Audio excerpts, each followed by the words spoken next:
Today, I'm going to give you 5 things to never say to a high value man. And I know a lot of you ladies out here are looking for a provider. Men looking for men that are there to make you feel comfortable, to take care of things. A guy who's there to help protect you, protect your family, your kids.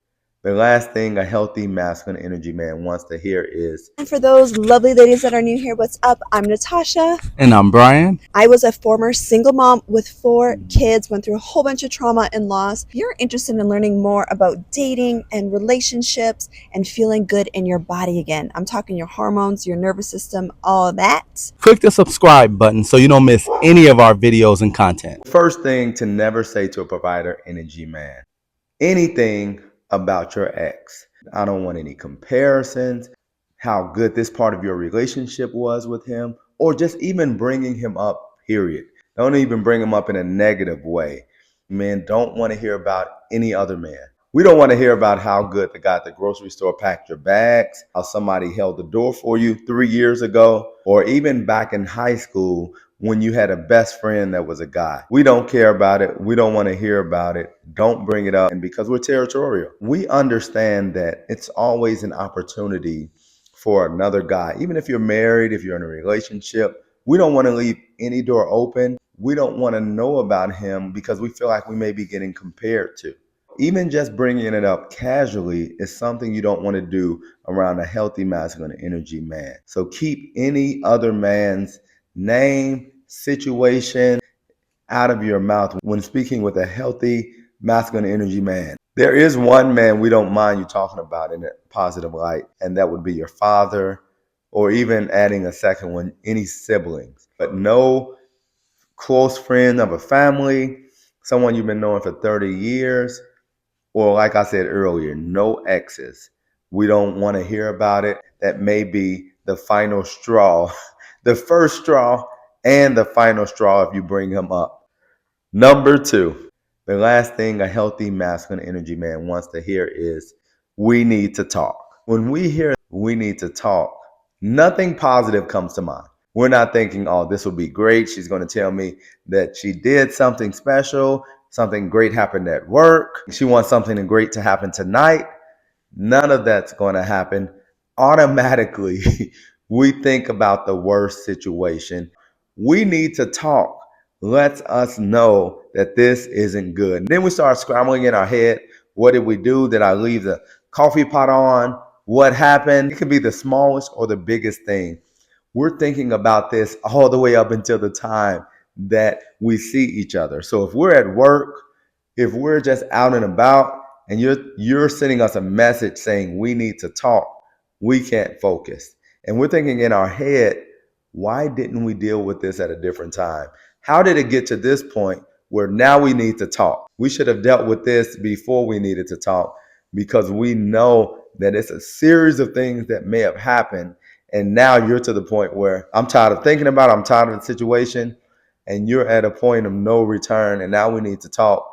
And some furniture might be moving because now we need to talk. So it'll make that man draw back, because a lot of times guys, and this is healthy, sometimes unhealthy guys, when it gets to that situation, most guys can't deal with that in their nervous system.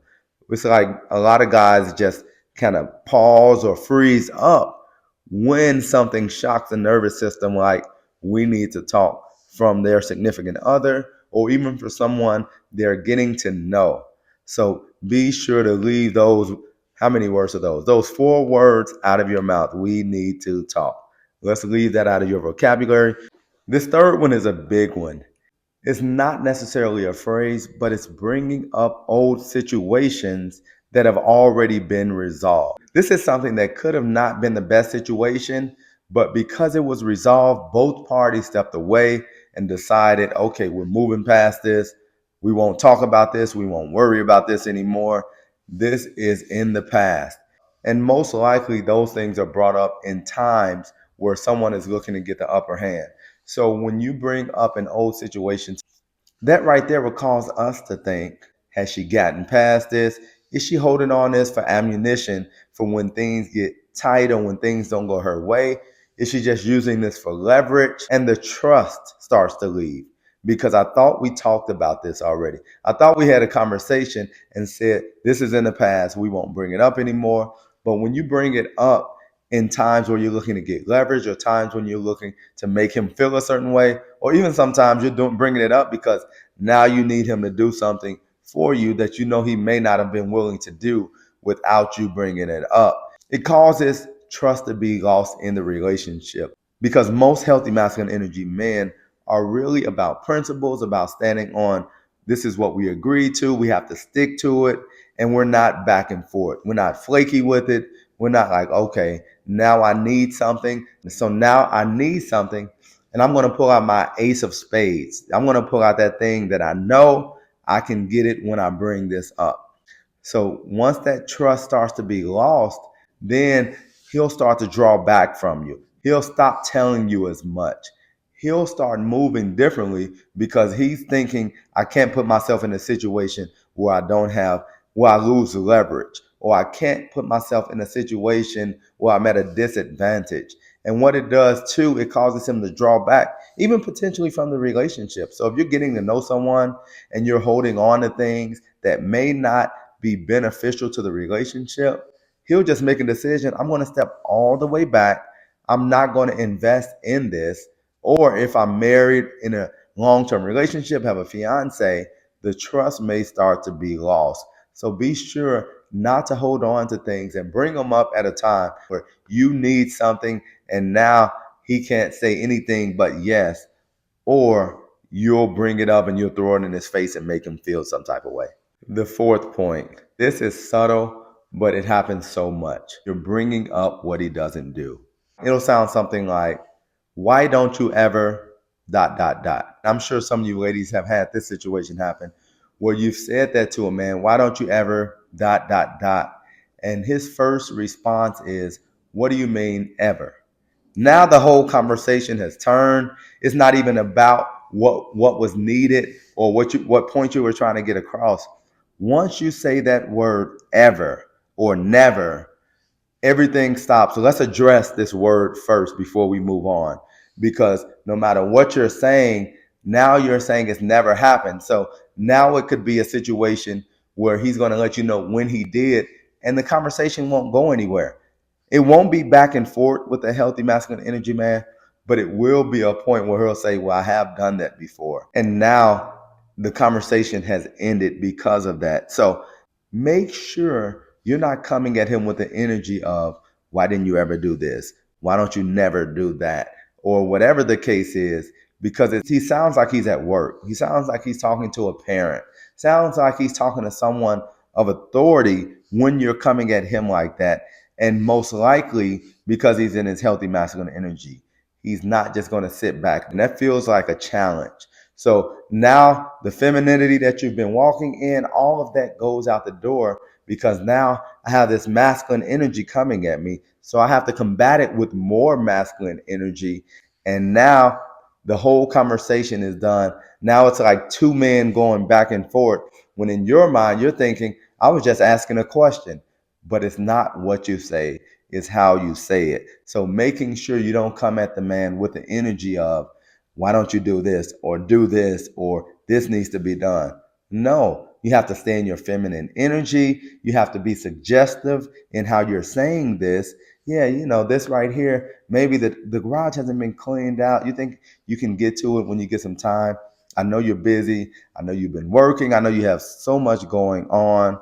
But I just wanted to bring it up because I know we want to keep it clean, because we want to make sure the cars are in there, or whatever the case is. But not just saying, why don't you ever? You'll never get a good response, or the response that you think you're going to get, because you're coming at him with a masculine energy. And by default, he forgets who you are. He may think he's at work where someone is talking to him and he's got to stand up to him, or he may think he's out somewhere and a guy saying something to him and he has to stand up. One reason we value respect is because we understand as soon as that line is crossed, all bets are off. We don't want any trouble. We don't want anything. We want to make sure that we're super respectful to each other as men, and we're super respectful to women, to, if we work on a job, to our co-workers or whatever the case is. Because once that disrespect happens, I don't care if you're a guy from the hood, a good guy, a nice guy, or a guy who's been through some things in life, it's going to be the same response. And that's now going to protective mode, now going to why do I feel disrespected mode. And it won't escalate to anything that can't be controlled. But once we feel disrespected, especially when we're dealing with women, we have to step all the way back to make sure that things don't go the wrong way. And we have to distance ourselves to protect ourselves. Otherwise, things can go the wrong way in a sense of start arguing, start whatever the case is, not escalating to anything physical, but just even arguing is too much for a healthy masculine energy, man. We'll pull back from that, and in turn, we're pulling back from you. Let me know what you think in the comments about things to never say to healthy masculine energy, man. And make sure you take notes. Make sure you write it down, because these things are the things that's going to help you be in position to receive that healthy masculine energy man that you desire, and or if you're already in a relationship, to take it to the next level. We have so many more resources below. Tap in. Make sure you join the Dating for Marriage community that we have the link below. We're doing so many fun things now for you ladies, and now we're adding the man to it, where we're helping connect you all online. We have so many tools, and we look forward to seeing you in there.